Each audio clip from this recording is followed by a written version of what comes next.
Hello and welcome to another update video about Natgas. This is only going to be a quick one because I'm running a little bit out of time. Still, I made a video on, I think it was Friday, towards the end of the week.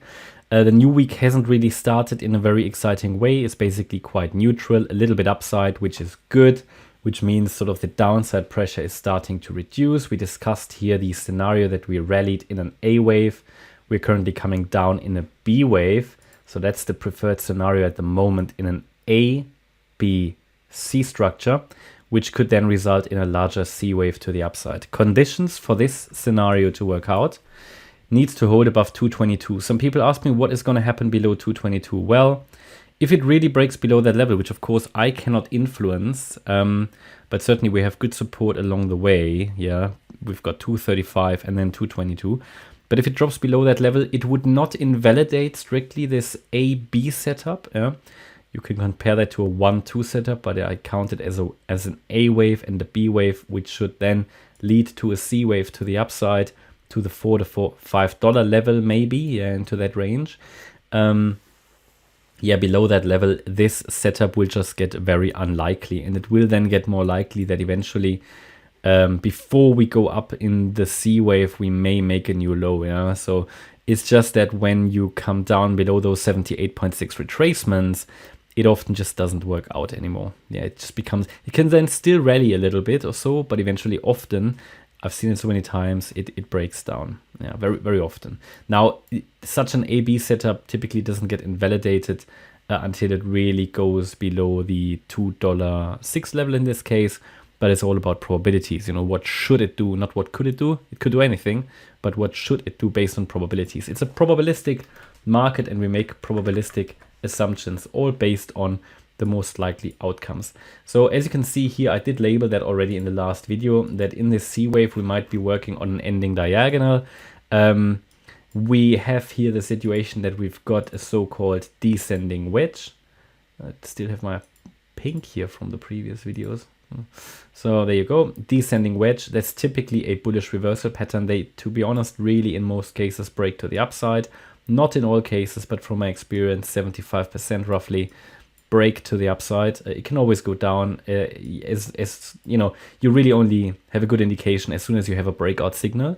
Until then, you have to assume you're just following the pattern. So you need to be watching. I can't tell you now that this is going to break out. I don't have my crystal ball here. But when it breaks out, then the first target that you would typically see is the beginning of the wedge. Now, the beginning of the wedge is here around 260. That would be the first target when we have a successful breakout. First resistance would be here around about this 252 level, the wave 4 high, and a break above that to 260. And if it then can carry on, and that would be what I would expect if it's already in a C wave then it should take it above 274, because this is then the next resistance. And if it can get above 274, then we can talk about the $4 to $5 level next. But you know, that all won't happen in one day. So I will keep you updated about that. As soon as we have clarity in which direction it's going here, preferred would be to the upside, yeah, because we are hitting here nearly the golden ratio, the 61.8 retracement, and the downside pressure is reducing. So preferred would be at some point here to turn this to the upside. Now, if it breaks down, again, it could still find support at 235 or 222. And still move up afterwards. But ideally, from a structural point of view, I'd like to see it turn around shortly here. What else did we want to talk about? So let's talk about the target for that blue C wave there. Because an ideal target here, actually, if you talk about the so-called 1-to-1 ratio, would be 232. Yeah, that would be a good target for that C wave. I don't know if we get there. It's not a super reliable level, but it's something to watch in addition to the Fibonacci retracements. So, and then not too much additional volume, but we can see, and that's why I said the downside momentum is decreasing. You typically see that when we have that descending wedge, you see a bullish divergence on the MACD, on the RSI, on the 1 hour.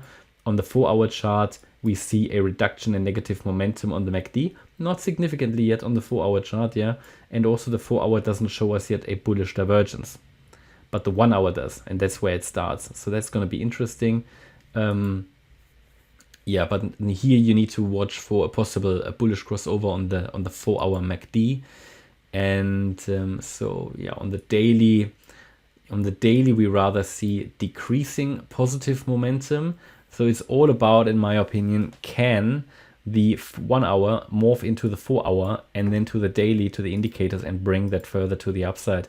Could be a bit of a buy signal. However, as I always say, indicators really only indicate, they follow the price. Price is always leading. That's why we're analyzing price structure. Okay, that's my update about Natgas. Hope you liked the update. If you did, please hit the like button, leave a comment and subscribe. And if you really like the content, then please check out the channel membership. Thanks a lot for watching. Bye-bye.